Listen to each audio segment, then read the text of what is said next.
second set of tradition, malice. Basically, insult efficiency is increased by 50%, and our slaves are happier. And we use less consumer goods, which is fairly good. Decrease slave unrest, increase slave resource production,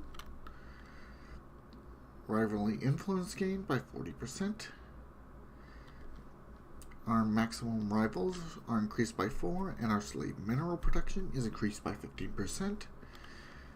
Slaves on recently conquered planets no longer get the happiness reducing recently conquered modifier, and we can advance slave processing facility. Aspiration. Whenever we build a mining station, we gain with that produces energy. We gain an energy bonus equal to 0.5 of our monthly energy. Only works once per location. Other species' happiness increased by 5%, and other empires have opinion modifier increased by 20. Trust growth is increased by 20%. Trade attractiveness is increased by 5% for every 2 types of strategic resources under our control. This can stack up to 8 times till 40%. We can unlock the trading depot building, which increases a planet's energy output. Trust growth increases 5% for every 1,000 energy, and every time that doubles, additional 5%, up to 30% at 32,000 energy. Affinity. Alien migration traction increased by 100%. Transition costs from systems reduced by 10%, and max influence by factions by plus 1%. By plus 1. When at peace, we have 5% happiness. Migration speed increased by 50%. Our research speed is increased by 3%. When at peace, this is increased to 6%. Unlocks the Tower of Affinity, which increases a planet's society, output, and alien migration. Experimentalism.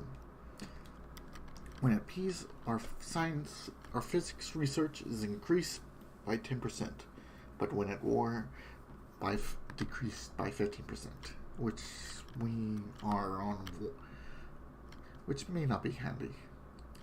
Experimental weapons facility, which increases our planet's physics output by a significant margin.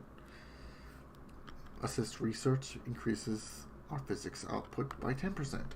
Only useful if we are also have taken discovery to unlock that ability.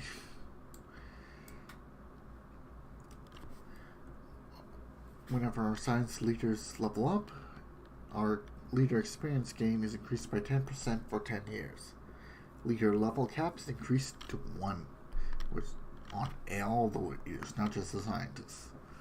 Our physics labs and physics labs 4s are automatically upgraded to a University of Wilderness that increases a planet's physics output. This can stack up quite a few times if we have a lot of physics labs on a planet. Additional research alternatives and reduced research station costs by 15%. Mutagenesis. Increased population growth speed. Increased daily hull and armor regen by 1%. Unlocks building Pillar of Fiction, a unique building that increases a plant's food output. Food production increased by 15%. Habitability increased by 10%. Reduced damage from orbital bombardment and additional core sector system. Industry. Additional research speed industry. And unlooses the orbital fracking cannon, which produces minerals. It's a spaceport module. Increased mining station build costs. Decreased colony build ship build costs. Decreased resettlement costs by 30%. And unlocks the building purification facility, which increases a plant's mineral output. Unlocks the edicts industrial good, decreasing animals' mineral cost of consumer goods used by POPs by 20%. Kleptocracy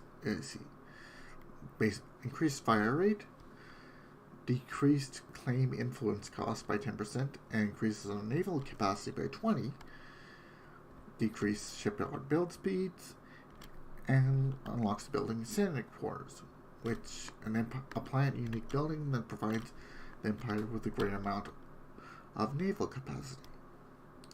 Increases on naval capacity by 10%.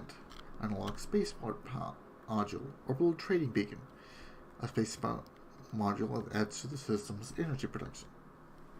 Unlocks planetary edict overcharge, which boosts the planet's energy production, and can possibly spawn additional energy deposits on the planet. Diplomatic influence costs reduced by 15% and trust growth increased by 15%.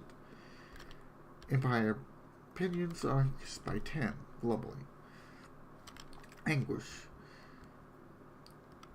Whenever we use a naval capacity doctrine, we get a permanent 4% decrease to our shipyard build cost. This stacks up to 20%. Weapons range increased by 10%. Damage to fallen and awakened empires increased by 15%. Dimensional falling increased weapons damage by 8%. When at war, we gain multi-unity is increased by 10% and gain 1 influence per month. Research speed military 30 increased by 20%, and starbase hull points increased by 50%. Defense. We gain 3 more defense platforms. We gain more ship hull points. This rapidly increases as our ships get higher. As our ship classes get bigger. Increased research materials speed by 20%. Increased defense army morale by 20%. Increased defense army health by 20%, and increased defense army damage by 20%, and access to the Zither Room, a better version of the Stronghold. Very effective. Assault. Increased hull damage by 10%, increased naval capacity by 10%, and naval capacity by 10%. Increased sublight speeds by 50%. This is fairly overpowered in actuality.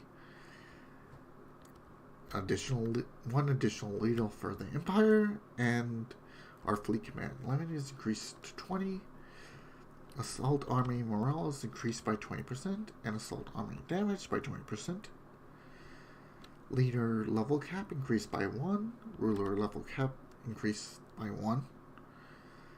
Weapons ratings by 20%. Ship upgrades decreased by 10%, and an additional 15% on ship sublight speeds. Wow, this is an overpowered edict tradition. I'll make a note of that. And that's the end of part 2.